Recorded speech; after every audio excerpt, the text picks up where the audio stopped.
सुप्रभात। 7th class, कैसे हैं आप? एग्जाम ओवर हो चुके हैं, अब हम अपनी रूटीन की स्टडी स्टार्ट कर देते हैं। तो आज हम करेंगे पार्ट 4, सरफरोशी की तमन्ना। देश के लिए बलिदान हो जाने वाले क्रांतिकारियों के बारे में आपको पता होगा, कुछ फ्रीडम फाइटर्स के बारे में। कौन थे? स्वतंत्रता प्राप्ति के लिए किन किनों ने कौन कौन से आंदोलन किए थे, ये भी आप सब जानते होंगे। और वे कौन से गीत हैं जिससे क्रांतिकारियों के दिल में जोश उमंग का संचार होता है? मैं सुनाऊं? सरफरोशी की तमन्ना अब हमारे दिल में है, देखना है जोर कितना बाजुए कातिल में है ना। प्रस्तुत पाठ स्वतंत्रता सेनानी मनमथ नाथ गुप्त के संस्मरण पर आधारित है, यानी उनकी याद पर आधारित है। काकोरी कांड में बहुत सारे क्रांतिकारी पकड़े गए थे, जिसमें रामप्रसाद बिस्मिल, राजेंद्र नाथ लाहिड़ी, रोशन सिंह और अशफाक उल्लाह खां प्रमुख थे, और इन्हें बाद में फांसी की सजा भी सुनाई गई थी। फांसी की सजा सुनाए जाने वाले दिन स्वतंत्रता सेनानियों की मानसिकता उजागर करने के लिए पाठ लिखा गया है। तो उस समय उनके मन में क्या चल रहा था, उनके अंदर क्या फीलिंग्स थी, आज उनको फांसी की सजा होने वाली थी।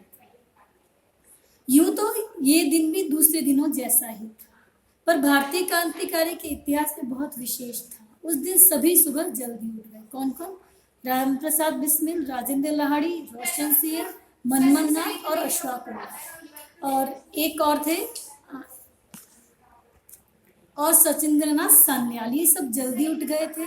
कैदी रसोइयों ने विशेष खाना बनाया था, क्योंकि उस दिन फांसी होने वाली थी, तो वो दिन इनके लिए अलग से होता है। जेलर अब्दुल सवेरे ही आ गए थे। रोज वह कोई न कोई गाना सुना रहा था, शतरंज खेलता था, लेकिन आज वो बिल्कुल चुप था। किसी ने उसे बैठने की जगह भी नहीं दी थी। ठीक है, रोज की तरह सब खाना खाने बैठे, तो बिस्मिल को ख्याल आया कि आज तो अनुष्ठानिक तरीके से, अनुष्ठानिक तरीका क्या होता है? परंपरागत तरीके से जेलर के घर से एक बहुत बड़ा थाल मंगवाया गया और उसके चारों तरफ बैठ गए थे। जिन्हें जगह में नहीं मिली थी, वो थोड़ी थोड़ी जगह लेकर बैठ गए थे, और हर हाल में सभी ने उसी थाल में से 2-2 टुकड़े खाए। प्राचीन काल में इस प्रकार के अनुष्ठानिक रूप से, यानी साथ सह भोजन करने को बड़ा महत्व माना गया है। हम सब ने अच्छे कपड़े पहने थे। हल्दी घाटी के योद्धा भी इससे भी अच्छी पोशाकें पहनकर गए थे। रोशन सिंह ने अपनी इत्र की शीशी से थोड़ा सा इत्र लगाया था। अब बेड़ियां डलवाने की बारी आई, तो जेलर ने हिदायत दी कि हमारी बेड़ियों की कीलों की जांच कर ली जाए। जब मेरी बारी आई, मैंने अब्दुल से पूछा कि वो इतना भावुक क्यों, वो इतना इमोशनल क्यों है, तो बड़ी मुश्किल से पता चला कि बड़े अधिकारी के कहने पर फांसी के कैदियों वाली 3 कोठरियां साफ करवाई जा रही है। मुझे लगा जज अपने फैसले से पहले जेल वालों को खबर क्यों देगा। बंदूक और पुलिस के बीच में हम सब बैठे हुए थे और क्रांतिकारी गाने शुरू कर दिए थे। थोड़ी देर बाद हमने एक गाड़ी देखी जिसपे जज का नाम लिखा था। जज पता है कौन थे उस समय? जज थे हैमिल्टन। हैमिल्टन ने इन सबको फांसी की सजा सुनाई थी। फांसी की सजा सुनाई थी इन सबको उन्होंने 6 अप्रैल 1927 को, लेकिन ये फांसी इन्हें सितंबर में दी गई थी। ठीक है, और वो हम सबको फांसी की सजा सुनाने के बाद कहीं बाहर छुट्टियों में घूमने जा रहे थे। अदालत के बाहर बहुत भीड़ थी और सारी भीड़ एक ही गाना गा रही थी। कौन सा? सरफरोशी की तमन्ना अब हमारे दिल में है, देखना है जोर कितना बाजुए कातिल में है। चारों तरफ ये गाना गूंज रहा था और जज के आते ही सन्नाटा छा गया था और कहा कि ये षड्यंत्र प्रमाणित हो गया। कौन सा षड्यंत्र? काकोरी कांड वाला। काकोरी कांड, काकोरी स्टेशन पर लूटा गया सरकारी खजाना था, इसीलिए इसे काकोरी कांड दिया गया था। अंग्रेज अपना सारा खजाना एक जगह से दूसरी जगह ले जा रहे थे और रास्ते में काकोरी स्टेशन पड़ रहा था। ये बात रामप्रसाद बिस्मिल और उसके साथियों को पता चल गई थी।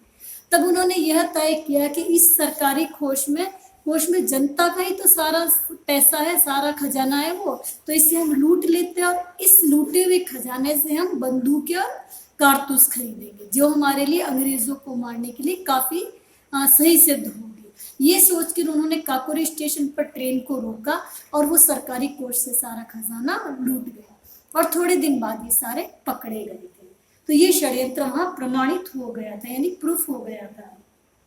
एक एक करके मुझे यानी मनमथनाथ गुप्त को, भूपेंद्र, जोगी, गोविंद, मुकुंदीलाल, इन सबको सजाएं सुनाई गई और अंत में फांसी की सजा में 3 साथी राम प्रसाद बिस्मिल, राजेंद्र लाहिड़ी और रोशन लाल, इन तीनों को एक साथ फांसी दी गई। मनमथनाथ गुप्त को यानी इस चैप्टर के राइटर को 14 वर्ष की जेल दी गई और सचिंद्रनाथ सान्याल को काले पानी की सजा दी गई थी। राजेंद्र के चेहरे पर बाल सुलभ मुस्कान थी, एक बच्चों जैसी मुस्कुराहट थी। बिस्मिल के चेहरे पर अवज्ञा के भाव थे, अवज्ञा यानी उपेक्षा या अनादर के भाव थे। और रोशन सिंह ने हंसते हंसते देखा कि मानो अब हम सब एक साथ स्वर्गलोक की यात्रा पर जा रहे थे और ये मुलाकात इन सब की आखिरी मुलाकात है। तो आज हमने इस पाठ को पढ़ा और समझा। हम इस पाठ के कठिन शब्द, शब्दार्थ और अभ्यास कार्य भी करेंगे। आप इस पाठ को बहुत अच्छे से पढ़ोगे और इसका अभ्यास कार्य इसकी किताब में करेंगे।